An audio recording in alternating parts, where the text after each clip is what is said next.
Check this beauty out. Oh, this is Chelydra serpentina. Whew. It is one of the largest turtle species here in North America.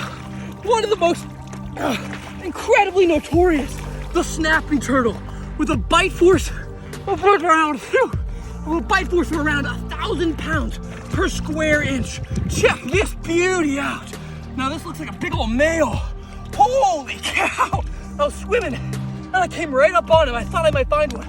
Oh, it's such a powerful, beautiful animal. Look at that beak. Such a cool, amazing turtle species. I was a little worried I'd run into one, but I was also kind of hoping. What's so cool is I've actually studied these animals. This is honestly, this is a pretty good size snapping turtle. And when we look at the population ecology of these animals, they are pretty widespread in North America, but they're also invasive in a lot of places around the world because they were relatively popular, believe it or not, in the pet trade. Why? I don't know. When they're young, they're pretty cute, but they get pretty dang big. They can live who knows how long, 50 or more years. And holy cow, look at that, it's a male.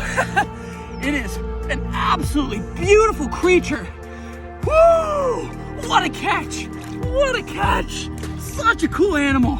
Perfectly camouflaged here on the bottom of this beautiful wetland we have before we go into this amazing kettle lake. Now this guy is a great bioindicator telling us that this ecosystem has to be relatively healthy, right? Because these guys, they rely on their environment to give them their food, right? Like any other animal. And as they get bigger in the ecosystem, the healthier the turtle. And I'm looking at this animal and I know, just by looking at it, how healthy he is. Absolutely breathtaking. When a lot of people see snapping turtles, they're immediately terrified, thinking that, oh, this guy could chop my finger off.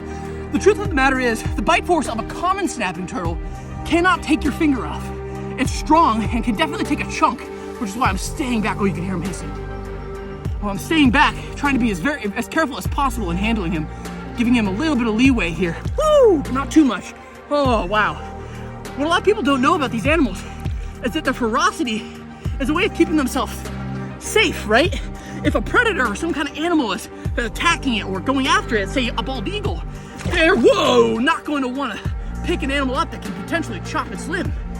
Now, these animals are primarily going to be, they're opportunistic omnivores, meaning that they'll eat anything that they can get. One of the things that people think is that these guys only eat fish or they'll eat ducklings because when they get big, they require more protein to sustain their metabolism.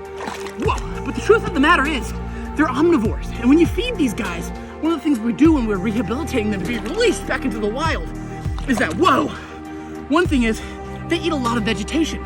So you see this vegetation around me, he might be eating some of that. He's looking for fruits, for foliage, for maybe the small invert or crustacean, or of course, a fish. Unlike its relatively close cousin, the alligator snapping turtle, they don't have a lingual lure, which is a little tongue lure that they'll have in their mouth. This guy doesn't have that. So he's not waiting for his food to come to him. He's an opportunistic roamer. He's going to be looking for food. And if one happens to stumble upon a small fish or panfish or even a duckling on the surface, of course he's going to take full advantage of that. What an incredible creature, the common snapping turtle, Chelydra serpentina. As always, guys, remember, keep it real, keep it wild, and hit the plus for more.